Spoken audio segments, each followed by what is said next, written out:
Y nos vamos a Israel, tensiones en la coalición de gobierno por el enrolamiento de los ultraortodoxos o el deseo de los ultraortodoxos de no enrolarse. Esto pone en jaque al gobierno de Benjamin Netanyahu. Dos cuerpos de rehenes que fueron llevados a la franja de Gaza recuperados por el Ejército de Defensa y mucho más. Lo extrañábamos. No estuvo con nosotros por Shavuot, pero sí lo tenemos hoy. Me refiero al profesor Natalio Steiner. Natalio, ¿cómo estás? Buenas tardes. Hola Miguel, ¿qué tal? Buenas tardes, ¿cómo están? ¿Cómo están todos ustedes? ¿Qué nos cuenta? ¿Por dónde quiere arrancar? Bueno, hay muchos temas naturalmente para arrancar. El primero, el más lógico me parece, justamente el rescate de los dos cuerpos, como vos bien dijiste, de Judith y Haggai Weinstein, asesinados y secuestrados los cuerpos en Iros el 7 de octubre. Ya quedan 56 rehenes vivos y muertos para liberar.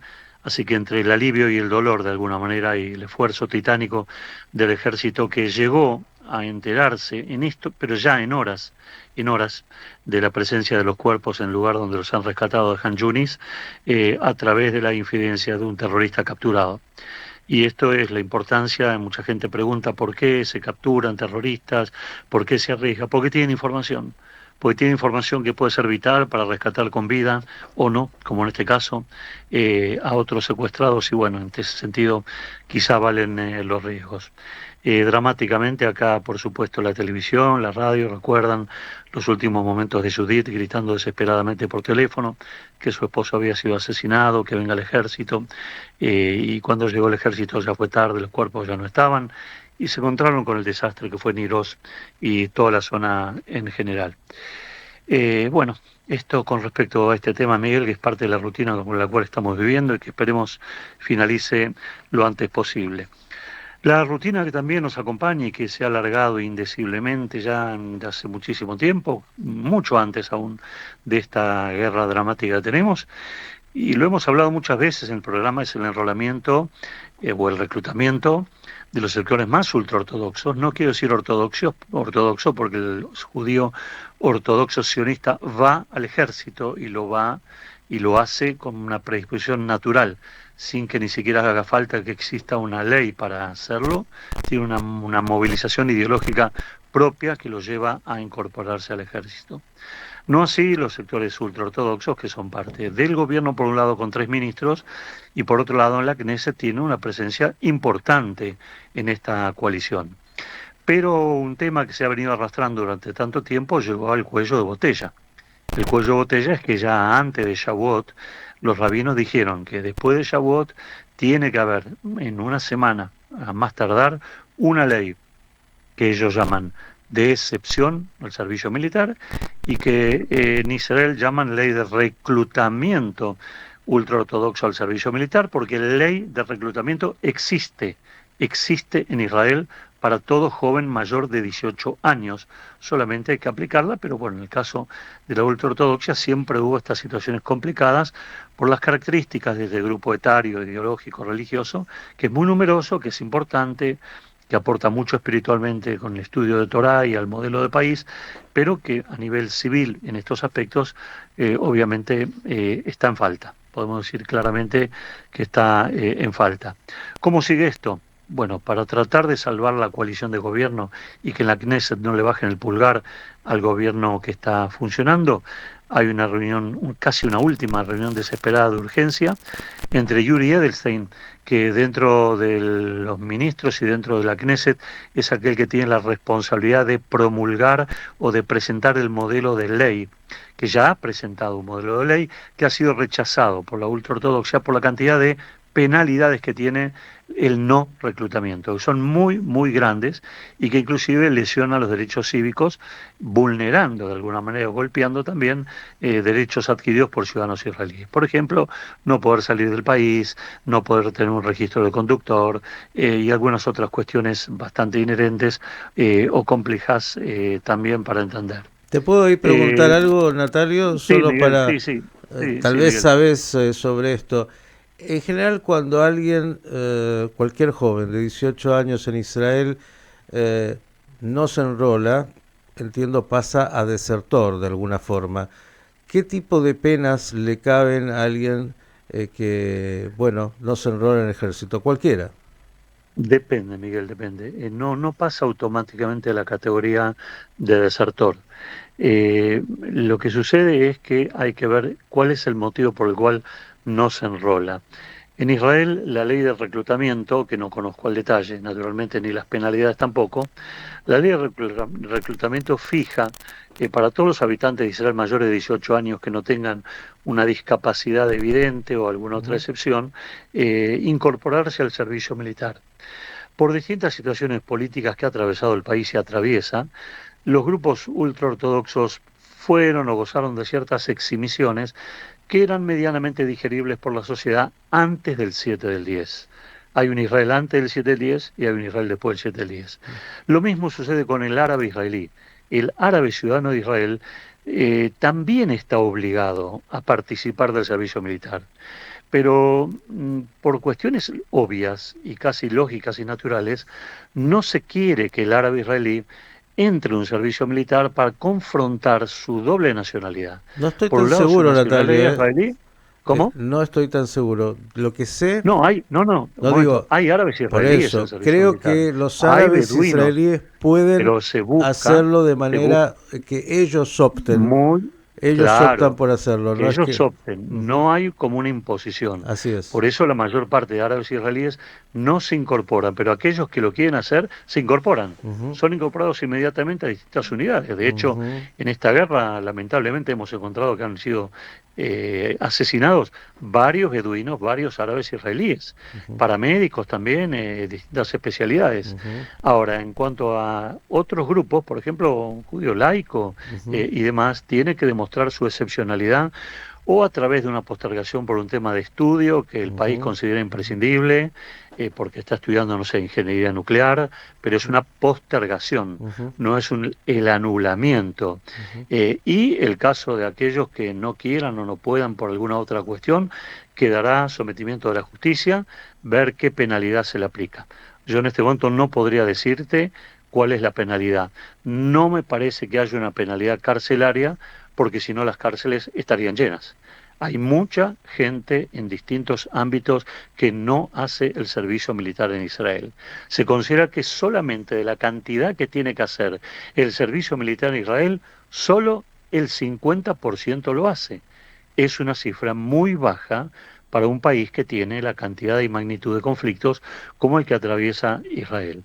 Pero te decía, volviendo al tema anterior, que los sectores ultraortodoxos directamente le han dicho a Netanyahu que para seguir en la coalición de gobierno, por lo menos lo que quieren es la caída de Yuri Edelstein.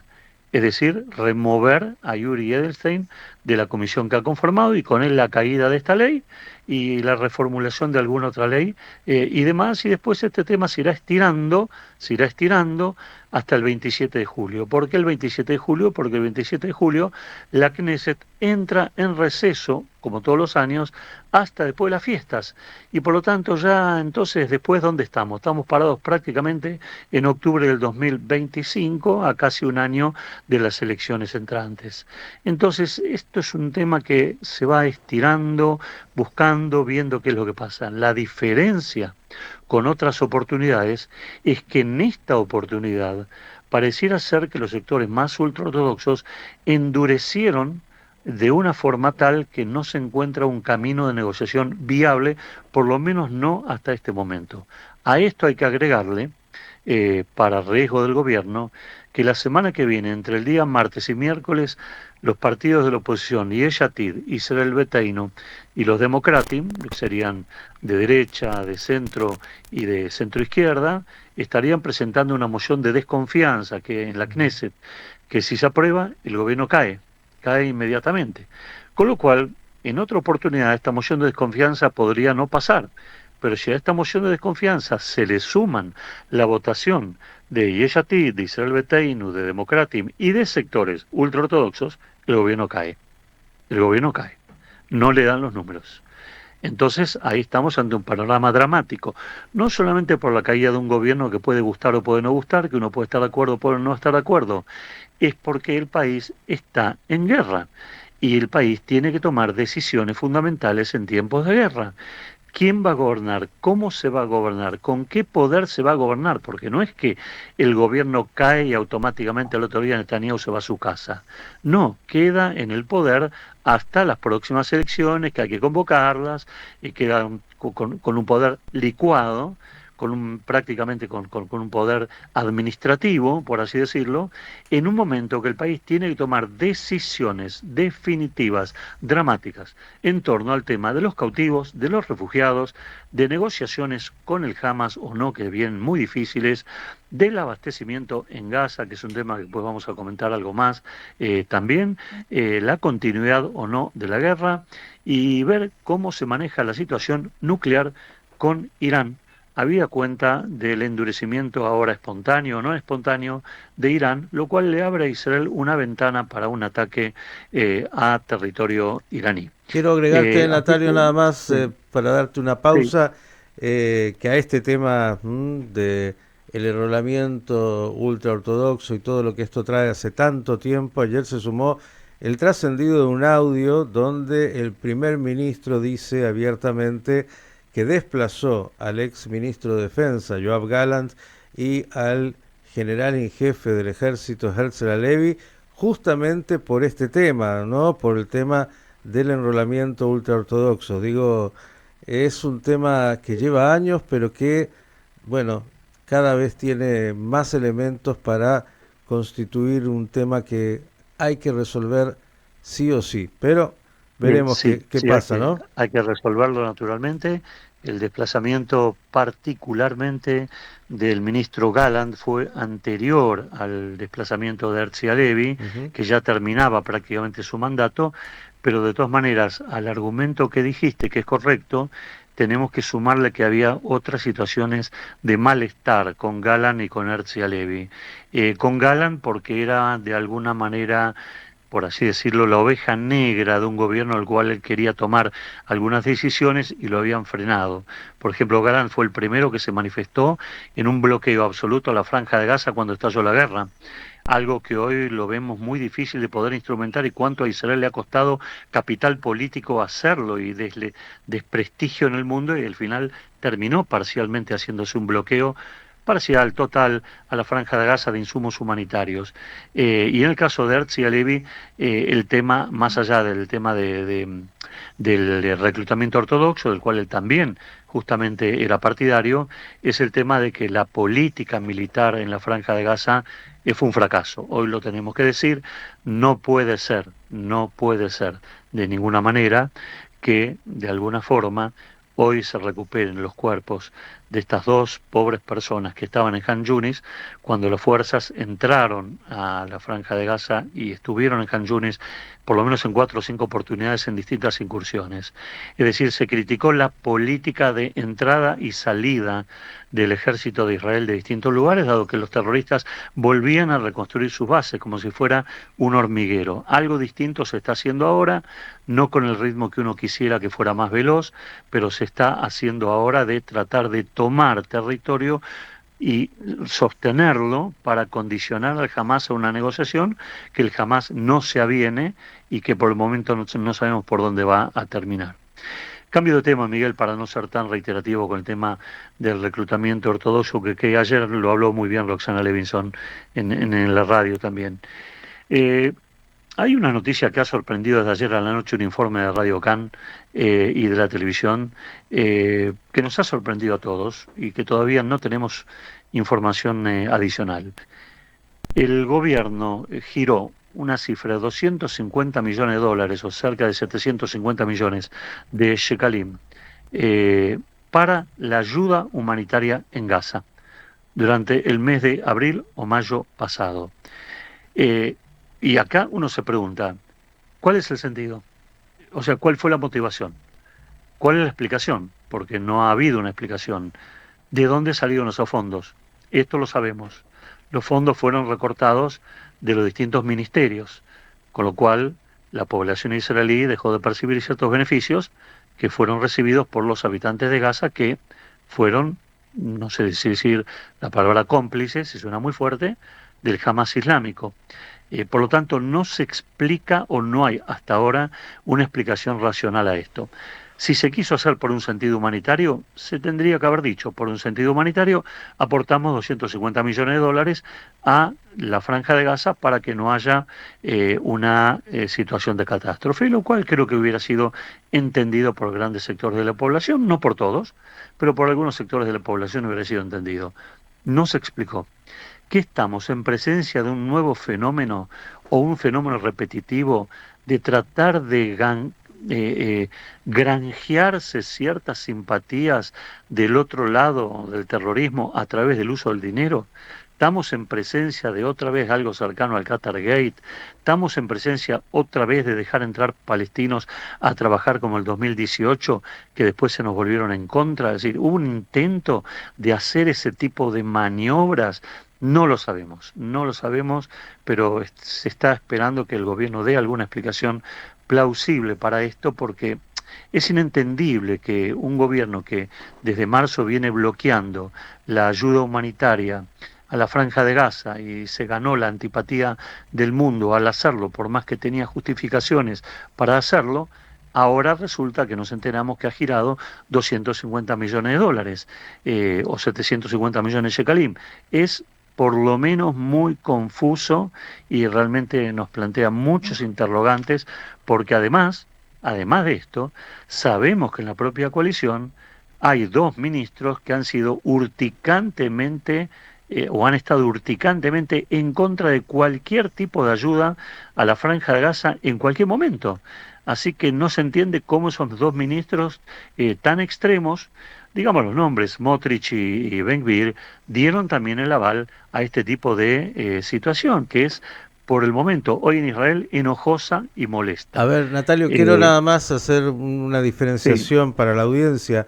Una cosa es todo lo que se tiene que investigar y todavía esperamos esa comisión investigadora gubernamental de cómo el Hamas recibió millones y millones y millones de dólares donde construyó la infraestructura de túneles y toda la infraestructura terrorista.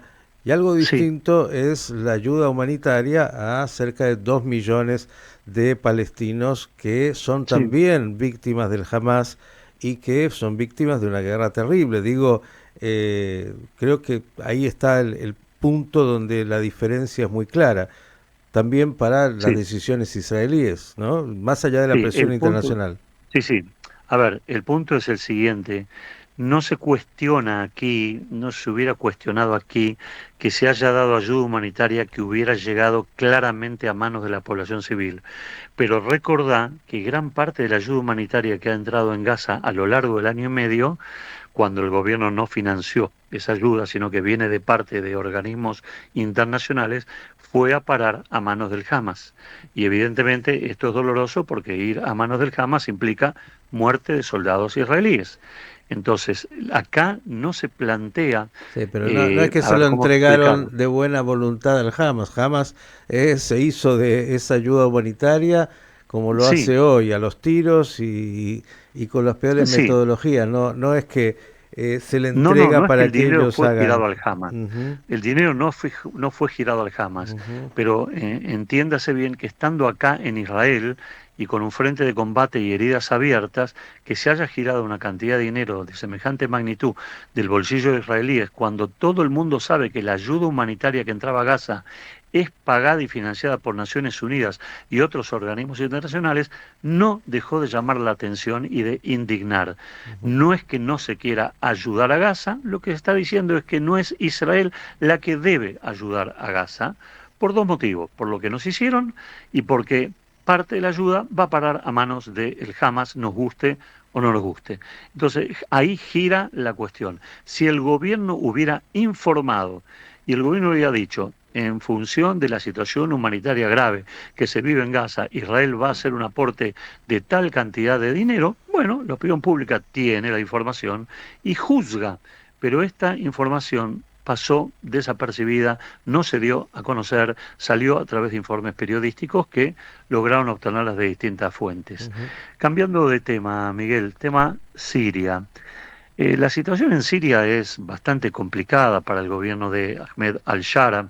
Si bien Donald Trump rápidamente lo blanqueó y se olvidó de su pasado terrorista y demás, y ahora parece un hombre que constantemente da declaraciones de tratar de abrazar algún tipo de acuerdo con Israel o algún tipo de acercamiento con Israel, lo cual no sería nada malo si fuera sincero.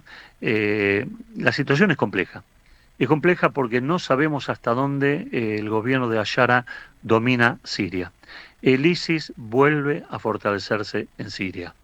Está teniendo apariciones cada vez más recurrentes, lo hace a despecho o lo hace a consecuencia de que Donald Trump está retirando bases militares de Siria de los Estados Unidos. Hay 8 bases militares, 7 van a ser cerradas a la brevedad y todavía la situación de seguridad no está consolidada en Siria.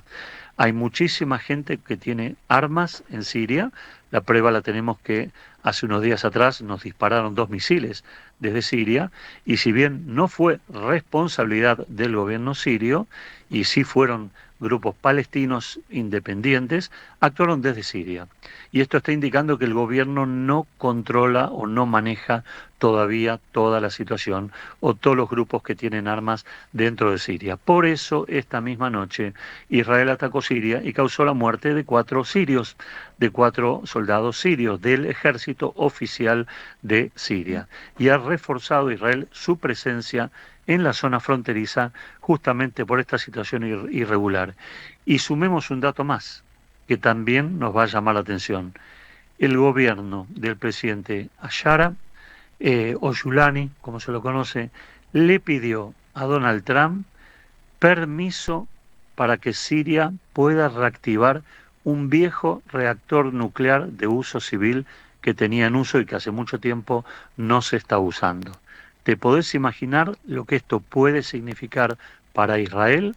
La reactivación de un reactor nuclear cuando Israel con toda lógica se está negando a que Irán reactive o tenga un poderío nuclear que es mucho más poderoso que Siria en este momento y enriquecimiento de uranio al 3,65 que es de uso civil. Si Israel se niega a eso, te puedes imaginar cuánto más podría negarse Israel a que Siria tenga un reactor. Sumemos el dato que en el 2007, cuando las relaciones con Turquía estaban mejores, aviones israelíes bombardearon un reactor nuclear en construcción que Siria estaba haciendo en la frontera con Irak con ayuda de Corea del Norte.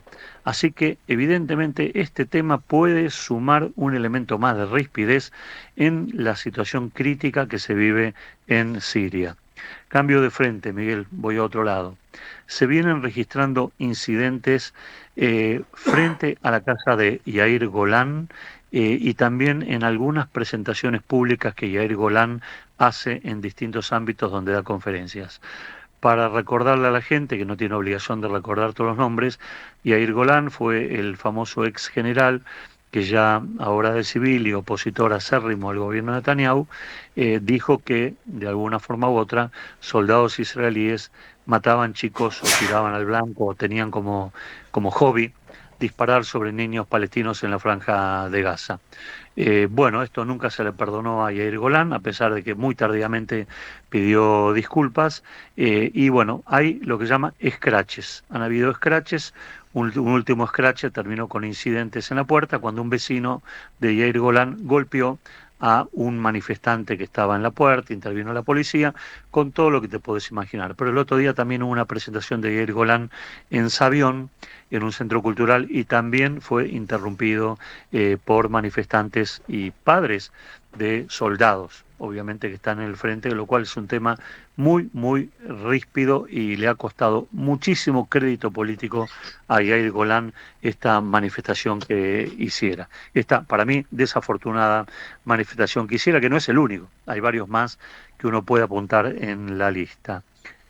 Hablando de manifestaciones, hoy por la tarde en Israel, a las 19 horas, en Jerusalén, va a haber una manifestación muy importante de sectores de derecha que apoyan al gobierno frente a la Suprema Corte de Justicia.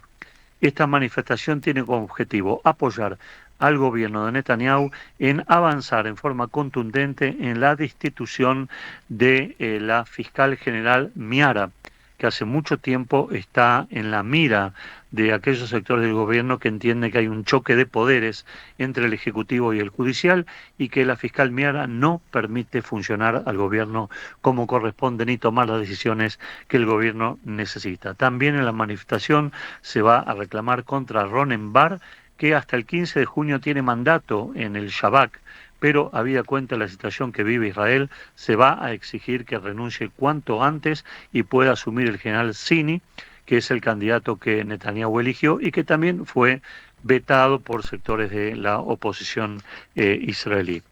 Y por último, manifestarte un tema que es realmente emocional.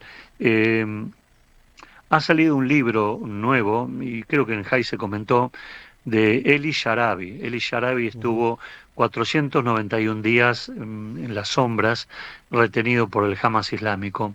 Y este hombre perdió a su esposa y a sus dos hijas y se enteró de esto cuando fue liberado en uno de los últimos canjes que hubo. La gente recordará a Eli Sharabi porque salió bajo cautiverio en condiciones físicas que parecían salido del gueto de Varsovia o de algún campo de concentración. Bueno, el libro que él escribió, que tiene un título muy conmovedor, que se llamaría, si lo tradujéramos al español, ¿Cómo te levantarías por la mañana? ¿Cómo te levantarías por la mañana? ¿No? Todo un título.